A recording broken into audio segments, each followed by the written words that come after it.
Alabama and Michigan get ready for the Rose Bowl. And after the holidays, we're going to be focused in on that, or at least Christmas. We're going to be ready for our Rose Bowl, Pasadena, New Year's Day matchup in the first round of the college football playoff. Number 1, Michigan against number 4, Alabama. Going to get into that. The preparation. Nick Saban with some statements. Blake Corum, the star running back of the Wolverines, has his take. Let's talk a little Alabama football.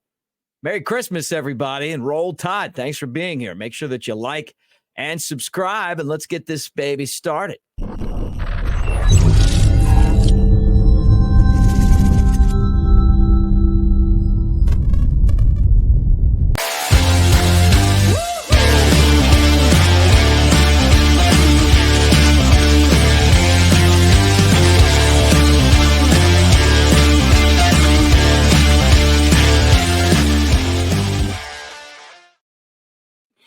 What do you say, everybody? I'm Mick Gillispie. Welcome to the Bama Tailgate YouTube channel. I'm at Broadcaster Mick on the socials, and it is great to talk to you guys as we get closer and closer to Christmas. And we've had all these bowl games on today, and they'll continue throughout the holidays. And some of them, the matchups have been soft, and the games haven't been great, but it's college football. So with all of that said, even the opt-outs, I do enjoy watching these games this time of year. All right, well, let's talk about Alabama and Michigan, and we're going to preview this thing as it gets closer and closer and closer. Michigan's still a point or a point and a half favorite over Alabama, but ever since the Crimson Tide were announced as the Wolverines' opponents, and you saw the video in the locker room, and I don't think any of those guys were scared. I think they were surprised, because everyone thought it was going to be Florida State, but it was Alabama, the one-loss SEC champs, right? Blake Corum, the best running back in the history of Michigan football. If not, he's really close to it, setting records. It's like 55 career touchdowns. He's got like 24 this year. He's been excellent. Some people feel like he's the number 1 running back in football, and he was talking about Alabama, and he said, we're the number 1 team in the nation, and we're going to treat it as such. He didn't say it in a way like, hey, we're number 1. It was more like, hey, the script has been flipped, but we're the number 1 team, and we're going into this as such, basically saying, we're not an underdog in this game, and we don't look at ourselves as an underdog. And that's always been, flipping it to Alabama, that's always been a great motivator for Nick Saban. When he has the team that he can say, hey, you know what? They don't respect us. You're an underdog. And that's certainly the case. Alabama and Nick Saban trying to become the first team ever to win back-to-back games against number 1 teams in the same season. And they have a chance to do it. But they're playing a Michigan team that is tough, including Corum. Michigan 0-2 in the college football playoff. They made it again, 3rd straight year. Last season was a disappointment, to say the least. They lost to TCU, and when TCU got to Georgia in the championship game, they were exposed for being so over their heads. And honestly, it was really one of those surprises that TCU even made the playoff last year. There was a lot of manipulation to do that. Alabama was the team that was kind of right below them. They lost their conference championship game and still made it, and then got embarrassed. But they beat Michigan, and that was a shocker. Michigan was a heavy favorite, and they didn't win the football game. So they're motivated, and a lot of really good players on this Michigan team. J.J. McCarthy, their quarterback, it just seemed like maybe he was injured, didn't throw the ball a lot from the Penn State game on, though started to throw it a little bit more. He's a really accurate quarterback. He can complete, 75, 80% of his passes. Struggled against Maryland, though, down the stretch. Still won all their games, including that one. But this Michigan team will load the box with offensive linemen and then hand the ball off to Corum. And so when people ask me, what do you think about this matchup? That really negates Alabama's secondary if Michigan is able to run the football. Think about when Alabama played Auburn. Auburn was running the football, And because of that, Alabama secondary, it wasn't about them. It was about the line of scrimmage. This game's going to be won or lost at the line of scrimmage. And Michigan has shown the ability to run the ball against everyone that they've played on their schedule. So that's going to be, I think, going into this game, something that you'll have to keep an eye on. The other thing is the trick plays. Don't be surprised if Michigan doesn't try some trick plays. It worked when Sark came to Tuscaloosa with Texas at the beginning of the year. This is a different Alabama team than we saw at the beginning of the year. And I don't think that's an understatement. Alabama has been the opposite of Michigan in the college football playoff. They've been the best team in the playoff. Yeah, they've lost some games only in the first round once, and that was to Michigan's Big Ten arch rival, Ohio State, back in 2015. It was part of the 2014 playoffs. And then since then, Alabama has won all of those games that they've played in the first round, and they've gotten to the championship game, and they're 3-3 in those games. Lost to Clemson a couple of times, lost to Georgia once. They also beat Clemson. They also beat Georgia, and then they dismantled Ohio State. So, but 13-4, think about that. All of those games in the postseason and a lot of experience. However, Alabama doesn't have the experience in this game on this roster like Michigan has. And even though it's a losing experience, Michigan being there last year, Alabama, of course, lost to Georgia in 2021. And there's some players that were on that roster as well. But Michigan has a lot more experience. They haven't lost as many guys to the NFL as Alabama, which really nobody can say that. But the culture at Alabama is to go to this game, to get there, and to win it.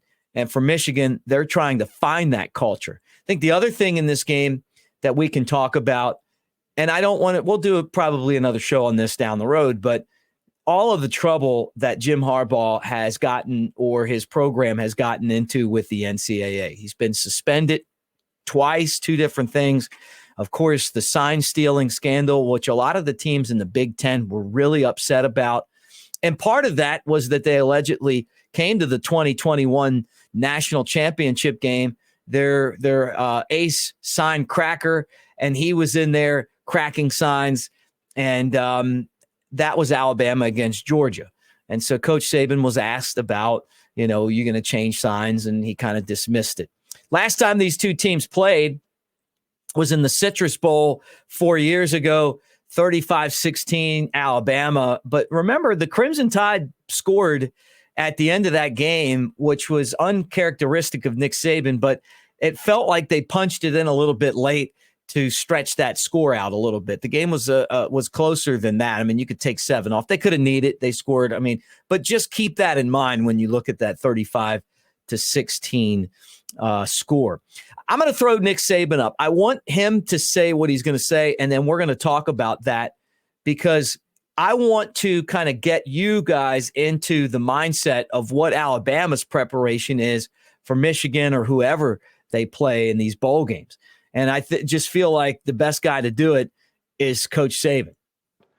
So, the focus is still on, excellence is not free.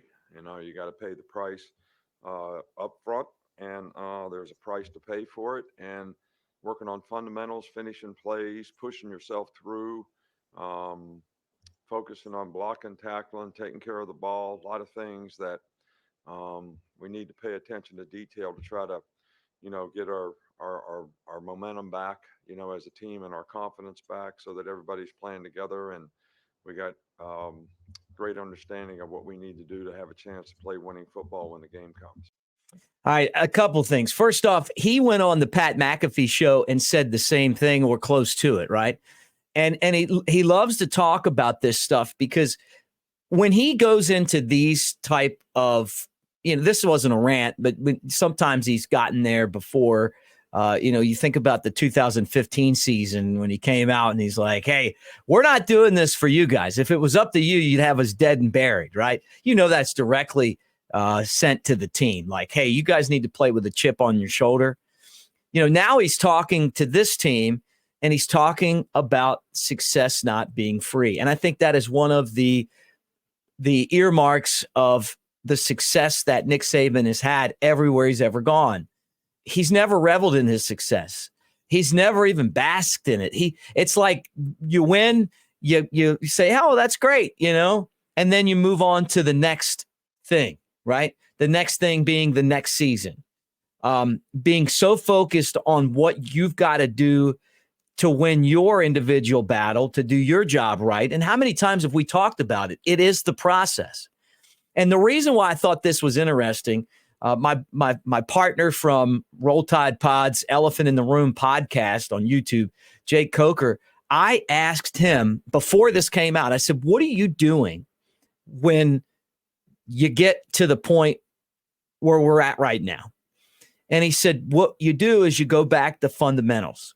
So that Coach Saban is going back to the fundamentals of the game. And that's why Alabama has had so much success in the postseason. But period, is fundamental. So I really believe that. What he said there isn't just coach speak, but he's basically talking to us, but talking to the team and saying it's time to get back to the fundamentals of what we do. Blocking and tackling and crisp plays, because that's what wins football games. It's being able to do the things you've done all season long in this particular game. You don't want to make mistakes. These games come down to fumbles, interceptions, blocked kicks, turnovers, right? Big plays. But if you do the things that you have to do, which Michigan hasn't been able to, and Alabama's made a habit of it, not to say that that's what's going to happen on New Year's Day, but we all hope so. But it all comes down to those things. And I love when Coach Saban kind of gets into that, says those things, because it really gives you a mind's eye into what things are like in Tuscaloosa right now. Alabama's not backing off of their physicality. They're ramping it up. And I've heard that Michigan's trying not to be as physical so that they're fresh going into this game. Nick Saban's philosophy's always been, we're going to kick each other's ass so hard in practice that when we get to the game, we're not even tired. That the game's easier than what we do in practice every day. Sometimes that works and sometimes it doesn't. And the reason I say that is one of the not complaints, but one of the things Lane Kiffin said when he was asked about Alabama was he would have preferred maybe to let off the gas a little bit at the end of the season with practices and the training and stuff. And who knows, maybe Nick Saban has adapted somewhat. You don't want guys getting hurt and nicked up going into games.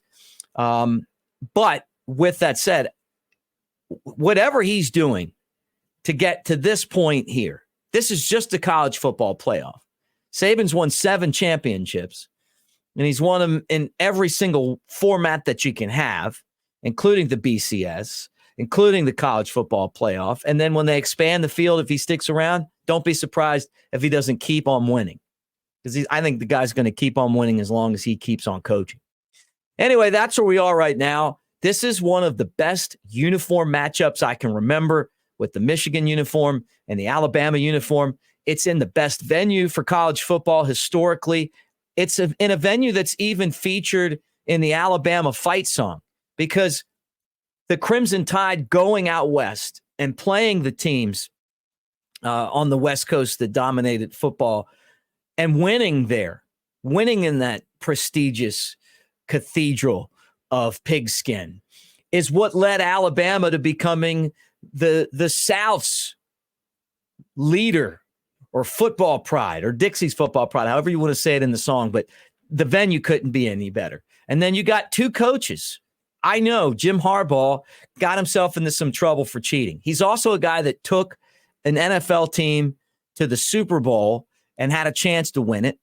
He comes from success at Stanford. He's gotten Michigan back to this point again. And then Nick Saban, the greatest coach of all time, including 7 national championships. So it's really just all the way around. It's a fun game. And we'll be continuing to preview that here on the Bama Tailgate YouTube channel. A couple things I want to tell you guys about.